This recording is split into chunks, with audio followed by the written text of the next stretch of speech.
That Akira Toriyama there. He sure loves his Hollywood classics. Hey guys, MasakoX here. Today's video is going to be all about the little nods to Western media that Dragon Ball has to offer. But before we do so, I'd like to remind you all of the 100,000 subscribers celebration giveaway that I and Trending Niche are providing to you. Since we smashed the 2,000 like target in my last video, they have replenished their Dragon Ball stock, and there is a fresh supply coming in according to my store contact. Remember, these balls are usually $12.99 plus shipping, but for now, that $12.99 is gone. While you're there, use the promo code MASAKO at checkout and get 15% off your total order for any other stuff you choose to purchase. Check the link in the description for more details. How about we go for 4,000 likes this time? Bit bold, I know, but I believe in you, Go Crew. I believe in you a lot. If we hit 4,000 likes, we'll be able to replenish the Dragon Ball supply. Also, please note that these balls are coming straight from the manufacturer, so shipping times may vary from the order estimation that you have. Anyway, let's get stuck into something I found fascinating since I started analyzing Dragon Ball properly so many years ago. References to Hollywood. It's no secret that Akira Toriyama is a true devotee to Western science fiction and pop culture. It's littered throughout his series. This combination of East Asian culture and tradition as well as Western media is probably the reason why Dragon Ball is so accessible to pretty much anyone. There's something for everybody. Western audiences had things that they could identify with, such as futuristic cities like West City, Capsule Corp, all these inventions, technology, all that boom of sci-fi in the 80s, that's all there. And Eastern audiences could get lost in all the nuances and references to their literature, their history, their legacy, as well as their philosophy. Actually, now that I put those two together, it kind of makes our contribution sound so much more superficial. Whatever, Toriyama loves it, so that's okay. Now let me tell you all about the reference that blew my mind when I first found out about it. The references to the Terminator. Now take yourself back to the time when we first saw Trunks.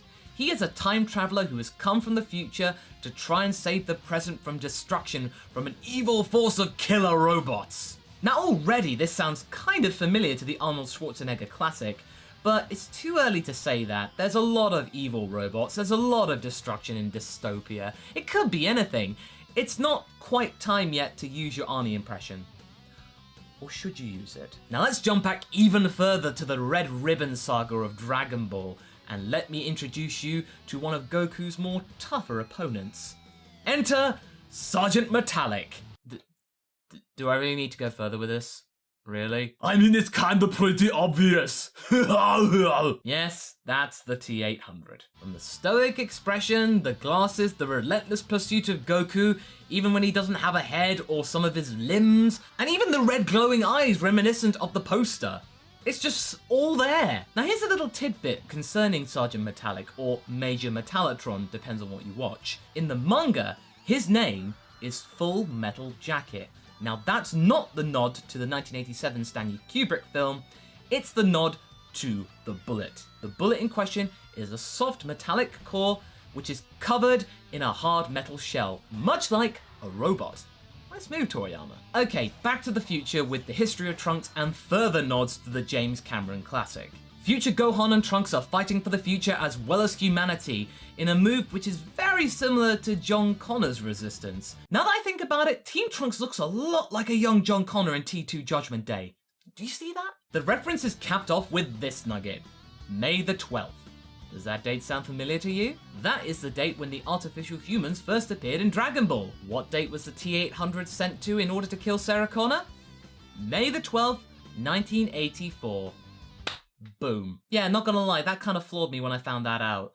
But that does raise a question. Does that make Goku Sarah Connor now? That's probably one of the more significant references to Western media in Dragon Ball. But here, I'm gonna toss you out a couple of other ones. There's Android 8. That's very reminiscent to Mary Shelley's Frankenstein, because, you know, the head, little stitching around there. The Tao of Dragon Ball pointed this one out to me. Toriyama's love affair with Star Wars. In fact, this was so great, he even wrote a well-wishing memento towards The Phantom Menace when that first came out in 1999. In fact, when it was published in Weekly Shonen Jump, that came out a day before the movie came out. I didn't think it was possible, but he managed to make young Anakin not look so bratty. Fortunately, Derek Padula and the Tao of Dragon Ball are able to translate what this message says, and it reads thusly. Phew!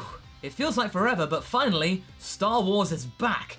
To say nothing of the story, the atmosphere of the world and the designs are wonderful. I am one of those who have been bitten by the bug, and I am bursting with excitement. It's been a long wait for the 4th movie. I'm really excited. Oh, Toriyama, you had no idea what was to come after that. But he does continue, and what he says really pleases me. Personally, I don't have much interest in the people in this series, so Darth Vader appearing as a child doesn't do much for me. I'm only looking forward to Ewan McGregor. But watching the trailer, the mecha, robots, aliens and such all have really great designs. The special effects also look considerably impressive. It's going to be really fantastic. I can't wait. This makes all the sense. Toriyama is a sucker for engineering and mechanics. It's so easy to see in Dragon Ball. The vehicles, the inventions, the robots, the spaceships, they're all so detailed and intricate. They're the most detailed things in Dragon Ball. Padula reveals even more references to Star Wars. It's clear that Toriyama really liked this franchise. The evidence includes Bulma having an R2-D2 unit powering up what looks like a nod to Luke Skywalker's X-34 land speeder. In fact, most of the floating cars actually nod land speeders. Cloud City, Corrin's Tower, the icing on the cake, Han Solo frozen in carbonite, Trunks frozen in metal in Dragon Ball GT. I rest my case. Oh yeah, one more thing I have to share with you. Toriyama may love his Western films, but he does love him some Godzilla. In fact, there's a reference to Gamera, the rampaging turtle monster, which is a big part of the Godzilla franchise. Now, as Toriyama often does, he likes to change names around a bit.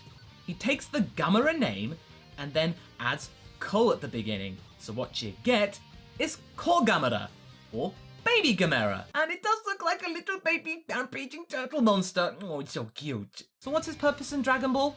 To fly Master Roshi around the place, spinning around like a whirling dervish? Not gonna lie, that's pretty funny. And the best part is, Ko Gamera makes an appearance in Dragon Ball Super episode 68. Look in the corner. It's Master Roshi flying around, spinning around, whatever you like to call it. That's really cool. So there we have it. Dragon Ball makes a lot of references to Western media, and it's so nice to see Toriyama so enthused about Western cinema and film in general. It's just a shame that Dragon Ball Evolution turned out the way it did. I can imagine Toriyama having a lot of fun working with Western producers. It's just so unfortunate that they just chose to shut him out and left it to their own devices, and it just turned out, well, we all know how it turned out. Oh well, we have plenty of Dragon Ball material to take our mind off that.